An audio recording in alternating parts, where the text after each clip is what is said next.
how long it would take, and what you're going to charge. Well, what you're going to charge. So what we're actually looking for is who's going to sell. I mean, I'm assuming the developer builds it, the developer's going to sell it, and then we're going to get paid our piece of it at the end. That's sort of the way, when we talked to the various law firms, they thought this is the way that you'd be going about. So there was discussion about, you know, progress payment, well, what I would call progress payment points or payment points. So, you know, we do some kind of a contract, they get it through permitting. The moment it goes through permitting, we get an ocean of cash. You know, You can phase it that way, you can phase it any way you want to, and I think that's reasonable to do.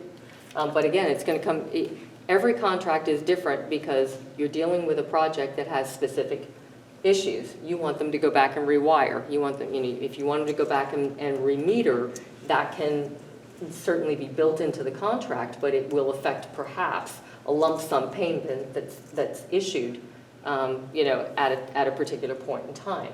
Those inflection points can vary and will vary from contract to contract, depending on what your community, what our community wants most, you know, to be done. If it's cash now at, you know, on X date in order to, for us to use to make improvements to our property, if that's what matters most, that's one thing. If it's having the builder take responsibility to go back and remeter all of the units when they're building the new units, they will want to do that at the same time. That can be in lieu of, the, you know, but that will bite into the cash payment that you get at the earlier inflection point.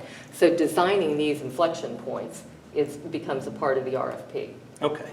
So just because these are the same questions I'm asking other potential owners, reps, let's talk a little bit about value. Let's assume 40 to 80 units on the site, just to have some numbers to work with. Let's assume roughly they're 1,000 square feet a unit, you know, because that sort of is the 2-bedroom, 3-bedroom size that seems to be going on in the market right now. Right. You know, if we're talking about a 40 to 80,000 square foot development, you know, as someone who's got development experience, what do you think of it would cost a developer to do that? Not what they charge us, but what's their internal cost likely to be to put up a project like that? I really don't know at this point, you know, and you know, it's obviously going to be a wood frame, you know, and it's going to depend on how much of the site work, you know, is going to have to be done, how rocky it is, you know, how much excavation they're going to have to do. I really can't give you a fair number, and I don't think it's wise to speculate to give you a number that doesn't turn out to be accurate. That's just my opinion. You know, Okay. I would rather have them come look at it, tell me what we've got, get some uniformity on what it is that we have, you know, and then we can make some direct comparisons about what it ought to cost to get from what we've got to what we want.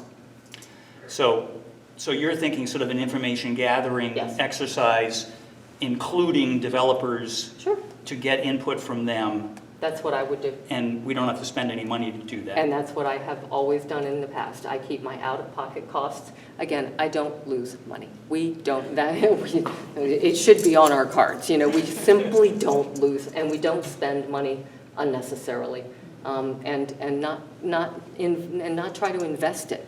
You know, some of the best money you can spend is Bill Harvey, in my opinion. For example, going back to Bill Harvey, because he has the best reputation in town among the Board of Supervisors, the staffers, all the other, you know, real estate agents, you know, and appraisers. And nobody never gets challenged on his appraisals because they're sound. The county knows him, they trust him, they believe his numbers. You know, and he can look at a parcel and tell you, you know, here are some comps, here are some comps, here are some comps. You can get a ton of information from Bill Harvey. And what do you think Bill would charge us to do an appraisal? I don't know, but I can find out in the next 24 hours. No. That's easy. Before you do that, I think we'd want to have a conversation. My point is, you know, I've worked with all these people for so long. You know, this is all I've done. This is all I do. You know, I've done it for my own account, so I've done it very cautiously. You know, there's a lot of Charles E. Smiths and a lot of Dan Montgomerys and Clark Constructions and a lot of big signs out there that have done this pretty aggressively, and Shar and Envy Homes, and, you know, they go up, they go down. You know, we just plod along quietly, making sure we do it right, do it carefully, and make sure that we maximize the income. So I'm sure someone's going to ask this question, so I might as well ask it of you. So what would our deal with you look like? I mean, would you be willing to do something where you get paid at the end? Oh, sure. What would it be? Would it I'm be a open. percentage fee? Would it be? I'm open to whatever is fair for both of us. You know, I would enjoy the experience of working for you and working with you. I really would. I feel like I'm coming back to my roots and working in Reston. I live in McLean. All of my ninth child is now 24 years old and has moved out of the house and is working, has moved in her own home, thank you very much, over in Mosaic. You know, they've all done what they're supposed to be doing, and I would enjoy very much taking on this project, and I'd be open to whatever kind of structure we felt was fair.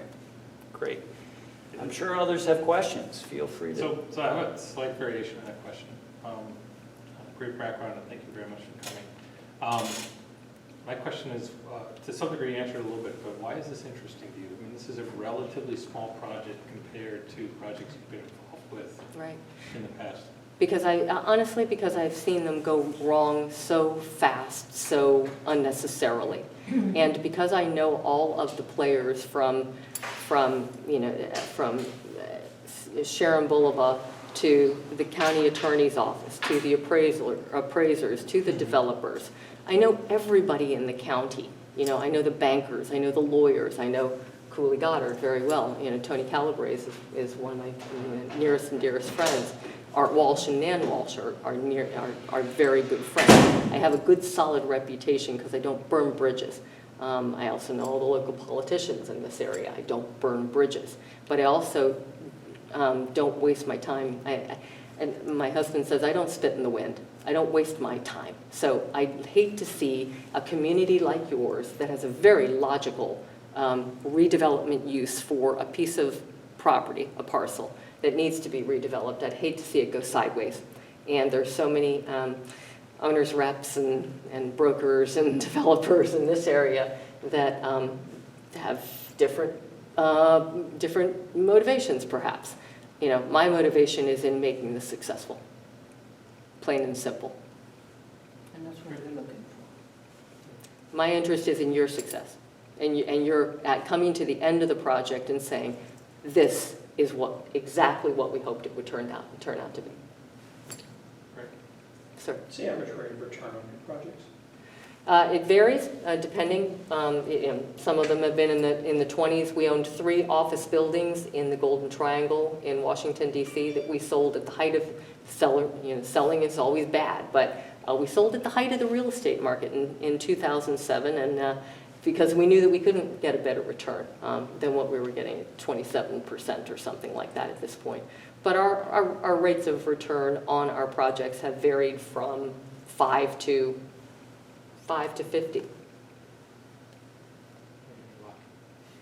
What are the key drivers of returns? Being in the right place at the right time, having a little bit of luck, watching these market bubbles, being willing to sell and when the market's high, and being willing to hold. We don't get into a piece of property that we're not willing to hold forever, and that really is a driver for us. You know, if we can't make it a positive return, if we can't get a positive IRR holding it forever, we don't buy it. What do you anticipate the timing for this project to look like? What's the timeline? I don't know what the PRC status, is, and I know that you've got a couple of overlapping, reviews, and I haven't looked closely enough at the timing to see if there are any prohibitions or things that will slow you down in the review processes, because this is part of the planned district in Reston, and I know that there's some years that they review and then they skip a year. I don't know if we're going to skip a year or not, but it should. As far as I can tell, this should move pretty expeditiously. You're talking a year, year and a half. To the start of construction? Why not? Yes. Okay. I don't think that that's an unreasonable. So you think You just said that, till the start of construction? Yeah, till the start of To a construction. year and a half? Yes. Yeah. So through the understanding, finding developers, going through the permit process. Assuming everything went right. Yes, exactly. Mhm. Assuming no. It's a happy schedule. Yeah, it's a happy schedule, but but the scope, always has to follow with what it is you need to do, That makes sense. What else can I answer? What's the worst-case scenario? That it gets away from you, frankly. As a condominium association, you've got an awful lot of, you're herding cattle, you got a lot of people to satisfy. And I think at some point you may get some pressure internally to just, hand it off to a third-party developer. And that third-party developer will then determine what goes there, what it looks like, ultimately gets control. We don't lose control of our projects. What are the top 3 things you do to make sure that the worst-case scenario doesn't happen? I married a lawyer. I married a lawyer who writes the contracts. And number one, that's the biggest thing. We write the contracts. We don't sign other people's contracts. Number 2, we would make sure, obviously we have to, that what it is that this community comes to consensus about is embodied in that contract, and that whomever it is with whom we ultimately contract has the ability financially and otherwise to perform. And if they can't, what happens? So you might want to just go that one step further in terms of bonds and things like that. Absolutely, and you build that into your contract. But explain what that is that you do in your... You'd bond it, yeah. You'd have a bonding requirement in the contract to ensure a performance bond to ensure that the work gets done, even if that particular developer on whom we settled failed, for whatever reason, failed to perform. Yeah. You have another question? So, in one of the issues we're grappling with, right, is obviously to maintain the FARs, you can't just segment the property. Right. Otherwise it's 10 an acre or whatever. Yeah, exactly. So what does that end up meaning?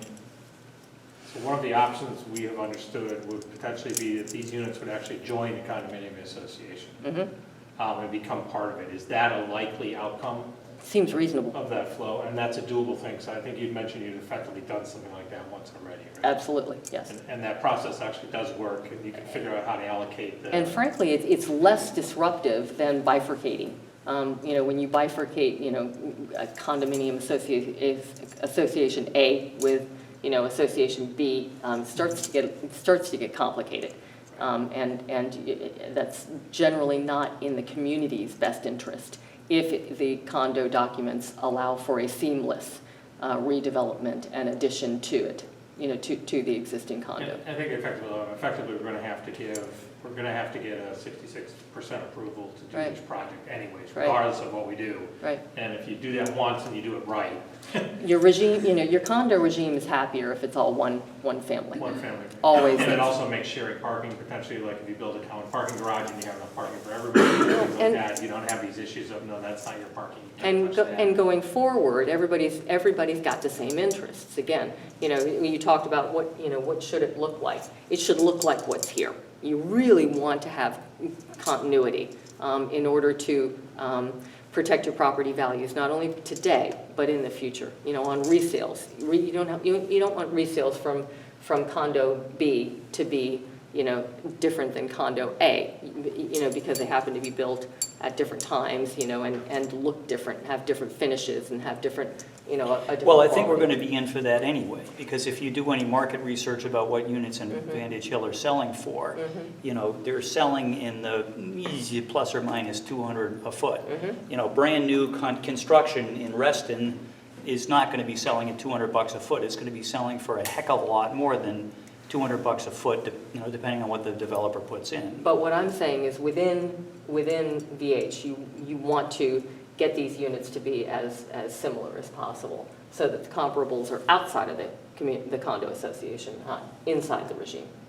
So that within the regime, you don't start having units marketed against each other. And I think it's perfectly reasonable. That goes back to the use of funds. The funds that you achieve by developing this underutilized piece of property, put them into your existing regime so that when the new units are built, everybody is effectively valued the same. The tax assessments will come out, pretty close. That's, I think, your goal. Is to upgrade, to some degree, upgrade the existing. Absolutely. To bring them up I to some would. degree to the par of the others, right? Precisely. You know, you don't want to disadvantage, you know, the existing units by virtue of achieving an income stream, you know. And the tax assessments will show that pretty clearly. Any other questions? No, other than it's been fabulous to I've got listen to another you. question. Yes, sir. What are the major differentiators of your firm? Why is it that you are better than your competitors, and what are the compelling reasons for selecting you? For me, I don't look a whole lot at competitors. Parker asked me this question, you know, and said, you know, for whom other third parties have you worked? And I said, I really don't. You know, we have really only done this for our own accounts. We've had enough land development and enough going on to keep us busy, to keep our team busy by working on our own projects, which keeps our skin in the game. Going back to what I said, I think probably what makes me a little different than perhaps some of the other parties you've talked to is that I'm probably going to be more willing to work with you on when to get paid what, because it's far less for me about earning an IRR or earning a particular return than it is about seeing this thing done right. I'm still confused. You're doing this for your own projects. Yes. Is this the first external project that you've taken on? That where I have no equity? No. You've stated that you're doing this for quote-unquote your own accounts. Can you clarify that? Yeah, of course. I'm sorry, I apologize. Properties that we own, either 100% or with partners, where I have an equity position in the project In the itself. past, always done it for. Yes, where you in had the your past, own- I've always So had this an would be equity the first position. time, Correct. So this should be the first one that you'd be doing without an equity position? Correct. Except what you stated was that you might be interested in an equity position, that you don't do deals without an equity position. Historically. Okay, so by definition, you would be interested in working with Vantage Hill, but an equity position would be part of that. No, sir. I apologize if I'm being confusing. This would be the first time that I have done this for someone else's account where I do not have an equity position. I'm not soliciting, I'm not seeking an equity position in this project. You know, however you guys want to pay me. I think It's fine. I think you've been clear that the deal structure is something that we can It's very continue to negotiable. discuss, Yeah. and that you're not set on Nope. one particular thing. We'll figure it out, No.